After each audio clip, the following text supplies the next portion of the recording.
من بدري.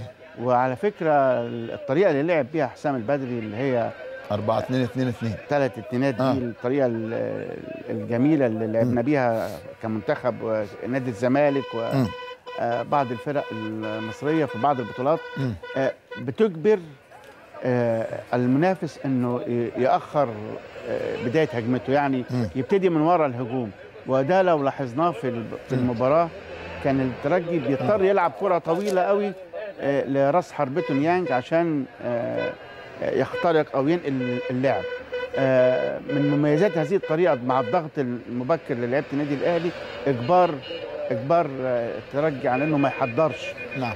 ما فيش عنده قدره على التحضير ولا امتلاك الكوره، فبيلعب طويله فتتقطع بالتالي وترد بهجوم الى لعيبه النادي الاهلي. طيب البدري الحقيقه يمكن هو الوحيد في تاريخ افريقيا اللي فاز بالبطوله كلاعب عام 82، ثم كمساعد مدرب فاز بالبطوله، ثم كمدرب ومدير كوره فاز بالبطوله، ثم كمدير فني ايضا بيفوز بالبطوله.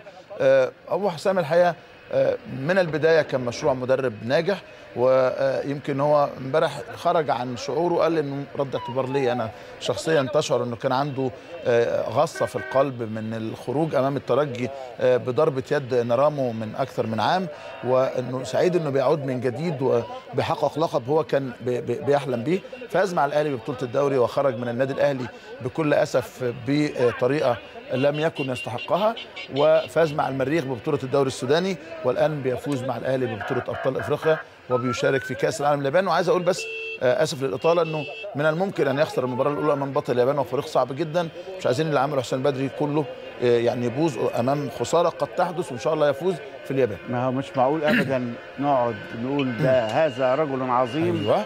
وبعدين بعد 48 ساعه هذا رجل فاشل. يعني الطريقه دي هذا رجل عظيم. نعم. وبعد 3 ايام تقول له هذا رجل فاشل. دي طريقه يعني بطلت بقى، ده مصطبه. لانه في تونس مشوا نبيل معلول كده للاسف الشديد. هذا اسلوب لا يوجد. يعني ارسن فينجر بقاله 17 سنه مع ارسنال في الدوري مره باين. لكنه يعتبر مدربا من المدربين العظام في تاريخ الكره الانجليزيه. نفس الحكايه بالنسبه ل أليكس فيرجسون.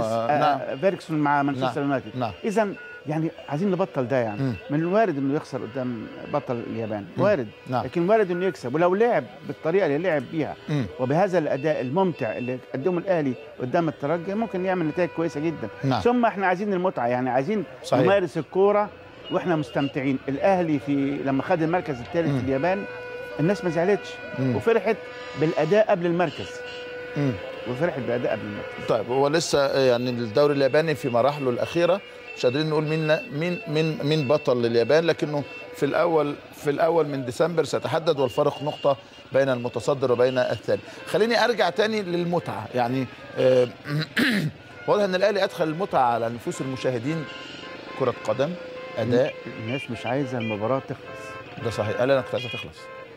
انا كنت عايز بشعيب الاحرش، وكان احد نجوم المباراه من وجهه نظري حكم المغربي القدير، باستثناء شك في ضربه جزاء اللي جده في البدايه، لكنه بالحقيقه انت عارف بنخاف يعني. وبعدين خصوصا بعد ضياع ضربه جزاء ابو تريكه كانت النتيجه 2-1، فنبدا نعمل حساباتنا بقى. طب هل ممكن يجيبوا جون تاني وفي الوقت الضايع ضربه جزاء 3-2 الحلم يضيع رغم الاداء الممتع؟ يمكن انا معترض على 4 بتاع دومينيك دي، انا شايف انه ادى بشكل كويس، صنع هدف وصنع ضربه جزاء وجري كتير ونقلنا تاني النص ملعب الفريق التونسي. هو ضربه الجزاء ما صنعهاش هو الحقيقه، يعني الحارس بن شريفيه هو السبب، هو اللي استلم الكره. لو الحارس وقف كانت هتطلع الكره طالعه للمدرج، بس مجرد وجوده واستلامه ودخوله جري ومرر اكتر من انا احساس انه كان كويس، يعني احساس انه كان تغيير موفق، يمكن افضل تغييرات حسام بدري. انا ليا حصه درجات بيدوني مثلا 70 درجه بيدوني يوزعهم. نعم.